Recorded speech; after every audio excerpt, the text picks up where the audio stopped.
Marcus, I want to start with you. If the Browns do wind up missing the playoffs, would you consider the season a failure for Cleveland? Absolutely, Jay. Absolutely. And I wouldn't have said this if they wouldn't have lost to the New York Jets.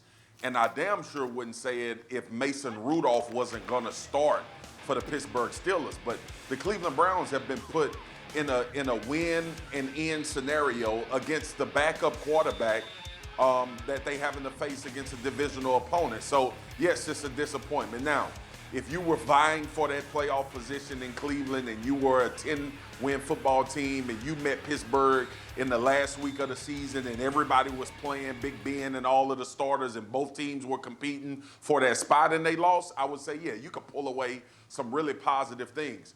But you gonna tell me it's not a disappointment because you losing to the Jets put you in this situation and you lose to Mason Rudolph, a Mason Rudolph-led Pittsburgh Steelers team with the Steelers resting their starters? Yeah, it'll be an absolute disappointment if they don't get in. All right, first of all, the season up until this point is already a success, okay? There's a big difference between if they lose, is it a failure or a disappointment? If they lose, it's disappointing, no doubt. It is embarrassing because of what Marcus just laid out with Pittsburgh's quarterback situation. But Marcus is also the kind of guy that thinks Rome was built in a day, right? Like, he wanted his mansion built within 1 week by his builders. Listen, going into this season, this organization and football team had questions all around it. Is Kevin Stefanski the right hire? That question has been answered. Is Baker Mayfield the right quarterback?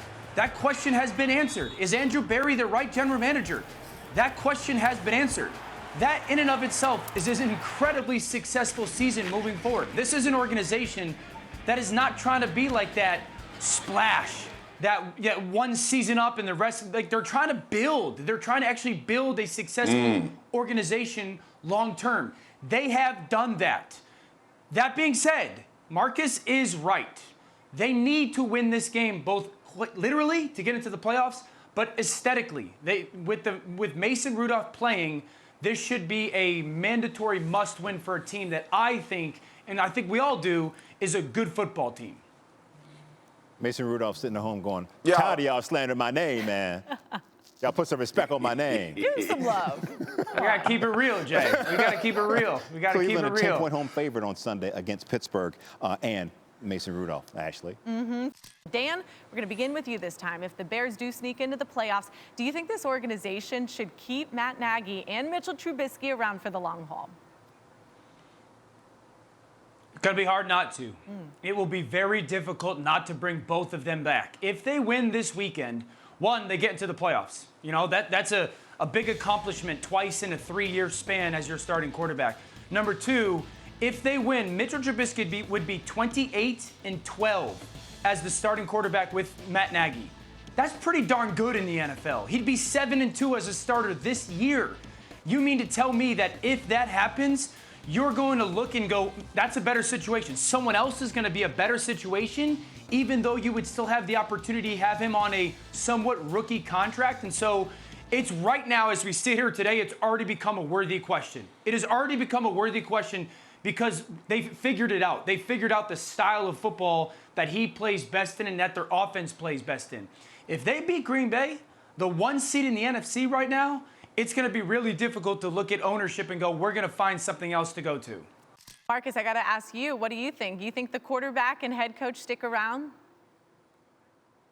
Well, first of all, that was a boring-ass piece of sound from Mitch Trubisky, number one. I don't know why I had Your to mom wait. said to stop cussing. You, man. Your mother is going to kill you. Your mom said to stop cursing on television, Marcus. I'm holding you to that.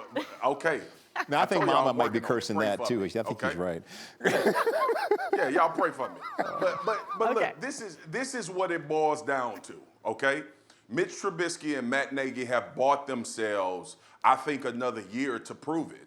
Right? When you think about everything that's transpired this season, from Mitch Trubisky to Nick Foles and now back to Trubisky, who's having success down the stretch of the season with an opportunity to get into the playoffs, then this is a part of that resume. This is a part of saying, okay, let's see where this guy can go next year. Let's see where Matt Nagy can go next year as far as continuing what this trend is. But I'm with Dan now.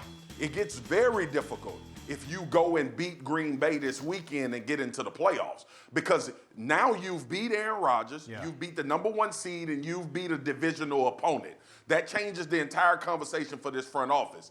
But even if Mitch Trubisky loses in this effort but plays well, you still have to have that conversation. But I want to see more. I don't know. You know, I'm sure that upper management in Chicago wants to convince themselves that this is the guy, this is the coach. You want to be stable at that spot.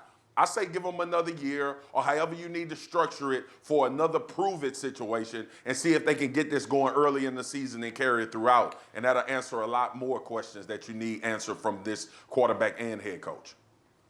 I'm sorry, Mom. Yeah, finishing up, I think two things. Yeah, your mother. I think two things. In relation to Mitchell Trubisky's interview, it's not the spirit. Your coach gave away play-calling duties, right? So now he's the coach.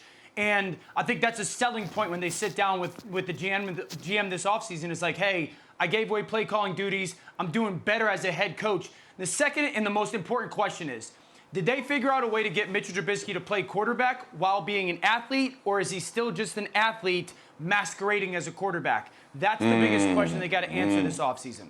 Okay, here are a few things that are for certain. Chicago will reach the playoffs with a win or a Cardinals loss on Sunday. And Marcus Spears, $5 in the swear jar. We appreciate you guys. Marcus Spears, Dan Orlovsky, you guys are the best. 500. Okay. 500.